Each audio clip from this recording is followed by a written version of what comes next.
seguimos con Pedro Elías Hernández. Fíjate, tú que mencionaste el evento que hicimos de Todos por la Patria, Democracia, Soberanía y Paz.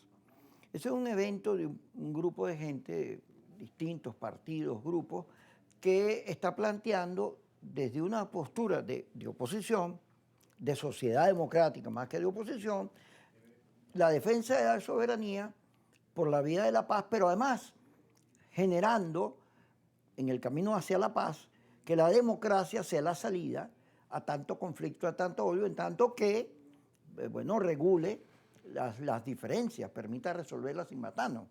Entonces, ese planteamiento tiene que ver con un deseo importante frente a este conflicto, que es que el conflicto nos enseñe, es un espejo que nos muestre a dónde hemos llegado nosotros, a la rabia, cómo es como hemos convertido la diferencia que tenemos en política en rabia, en odio, que somos capaces de pedir que vengan los americanos a matar gente para que se lleven a Maduro, que somos capaces de eso, o de lo contrario, que bueno, hay que meter preso a todo el mundo para evitar que los americanos vengan y no sé qué cosa, y la conspiración triunfe.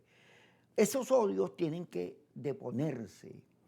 Tenemos que hacer una reflexión de la política de todos los últimos años para producir estabilidad, tranquilidad, normalización, para que le dé un infarto al radicalismo, normalización. Porque si no, el venezolano, el común venezolano va a tener una vida horrible, ya la tiene porque los salarios no alcanzan, porque se va a la luz, todo eso. Y eso no se va a corregir si no arreglamos la economía. Y la economía necesita estabilidad política, sobre todo entendimiento con los americanos para poder vender petróleo, que es nuestro gran recurso. Para arreglar el sistema eléctrico tienes que vender petróleo, porque ese dinero puedes pedir en préstamos, pero con el petróleo puedes arreglar eso, las calles, generar condiciones para que el comercio, eso que pasa ahorita, que el gobierno y las alcaldías y los gobiernos regionales lo que hacen es clavarle impuestos a las empresas para tener plata, para pagar nómina y lo que sea. Eso es una aberración, porque al final está la solución, que es la productividad, generar más riqueza para repartirla mejor, la afecta porque siempre estás en conflicto. Bueno, fíjate, yo tengo esta deformación profesional que es la cuestión de la historia. Entonces, otra anécdota. La tenemos. La tenemos. Otra anécdota histórica. Gobierno de Perón, finales de los años 40, principios de los 50, Argentina. Buenos Aires estaba muy abandonada, las calles sucias, sin alumbrado, estaba muy abandonada.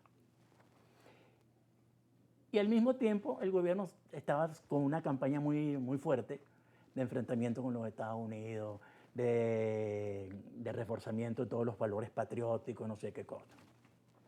Pero, en contraste, estaba muy abandonada la ciudad de Buenos Aires, una ciudad tan hermosa, tan especial como esta ciudad.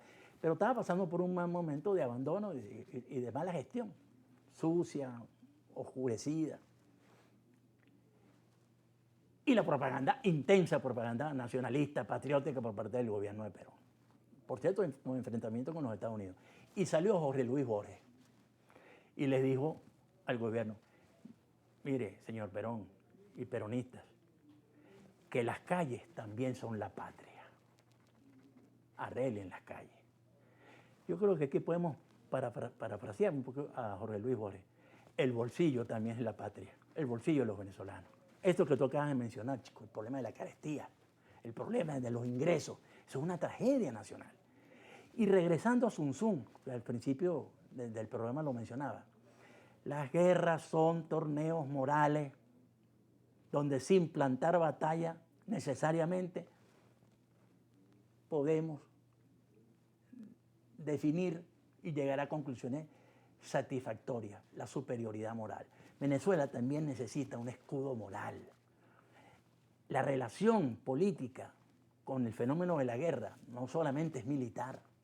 Por eso es que Clausewitz decía que la guerra es la proyección y prolongación de la política por otros medios. ¿La política qué es? La política es narrativa, la política es moral, la política es convencer y no solo vencer.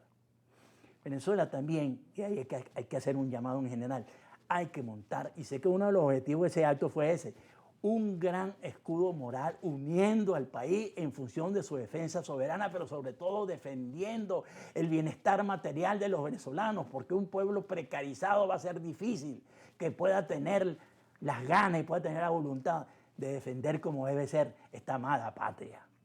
Recuerdo aquellas famosas palabras de Rafael Caldera: con hambre no podemos defender la democracia. No sé si El fue 4 de febrero. No sé si fue el 4 de febrero o el día del Caracazo. No, el 4 de febrero. Fue el 4 de febrero. Bueno, de alguna u otra forma puso el dedo en la llaga ahí el expresidente Rafael Caldera. Bueno, de alguna u otra forma yo creo que los principales actores políticos del país en este momento, y los que tienen a su alcance los instrumentos para lograr esto, lograr una gran unidad nacional, un gran escudo moral para fortalecer moralmente y garantizar la superioridad moral de la venezolanidad frente a estas incursiones y frente a estas amenazas que tenemos, donde sabemos que es una extensión de la Segunda Guerra Fría por razones de carácter energético. Pero para enfrentar esto no solo es la dimensión militar, es la dimensión moral, un escudo moral que nos reconcilie con la necesidad que tenemos de que este país siga siendo un país soberano y sobre todo un país que le brinde a la gente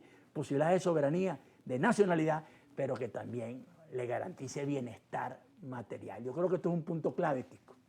Pero fíjate, el gobierno convocó al Consejo Nacional para la Paz y la Soberanía. Buena iniciativa. Es una buena iniciativa y ahí hay unas reflexiones que deben servir de sustento para generar un nuevo acuerdo político. Porque el problema de los acuerdos pasados es que, sobre todo, la oposición no los cumplía, fíjate, que me linchen, pero cuando yo puedo comprobarte que la oposición fue la mayoría de los casos que la rompió. Tampoco es que el gobierno estaba muy interesado en que eso se desarrollara.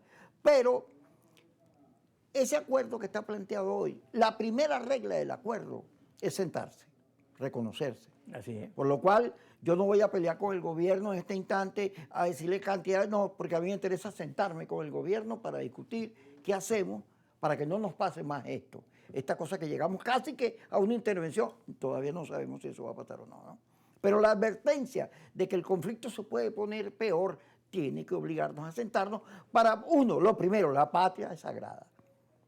Todo el que no esté con la patria, bueno, allá él. Yo no digo que lo metan preso ni nada, pero allá él. Una gente que lo que quiere es guerra y muerte, allá él. Pero para el cielo no va. Segundo, las sanciones. Quítame las sanciones. Es decir, a lo que digo, mira, yo te voy a dar petróleo, pero quítame las sanciones. Vamos a tratarnos con respeto, como hizo López Obrador. El tercero, vamos a generar un clima de entendimiento que comienza cuando me sueltas a los presos. A los presos que tú no puedes comprobar que estén conspirando, intrigando o que sean parte del plan de Trump. Porque si están metidos en el plan de Trump, bueno, es un problema de justicia que lo resuelven los tribunales. Pero si no están metidos, suéltamelo. Para generar un clima de entendimiento y de confianza que nos permita, entre otras cosas, corregir el déficit democrático, que lo acaba de decir Petro. El déficit democrático es que el CNE, la instancia electoral, ha generado por la conflictividad dudas. No ha hecho lo que dice la ley y en los últimos 4 procesos electorales del referéndum no se publican los resultados. Tienes que publicarme los resultados. Ahora, no es retroactivo, no es que yo te obligue a que me rectifiques el 28, porque el 28 es un error político. Sobre todo de quienes pusieron a dirigir a la oposición a los grupos más radicalizados, que el gobierno había dicho que no les iba a entregar. Entonces, si tú logras unos mínimos acuerdos, pero también donde la gente sienta, la gente que se siente descontenta, sienta que no está condenado a vivir un gobierno de un solo estilo y de una sola manera, sino que el cambio es posible y el cambio es democracia. Si tú generas soluciones para la crisis económica que tienen que ver con el tema petrolero, también con reflexiones propias de cómo trabajar el tema. Hay avances en Venezuela con el dólar. Fíjate, aquí no hay dólares, pero todo el mundo, los bancos, todas las operaciones se hacen en dólares. Hay unas cosas interesantes que pueden producir... Criptodólares. Claro, que salgas del conflicto. Cuando regresemos a hablar de eso.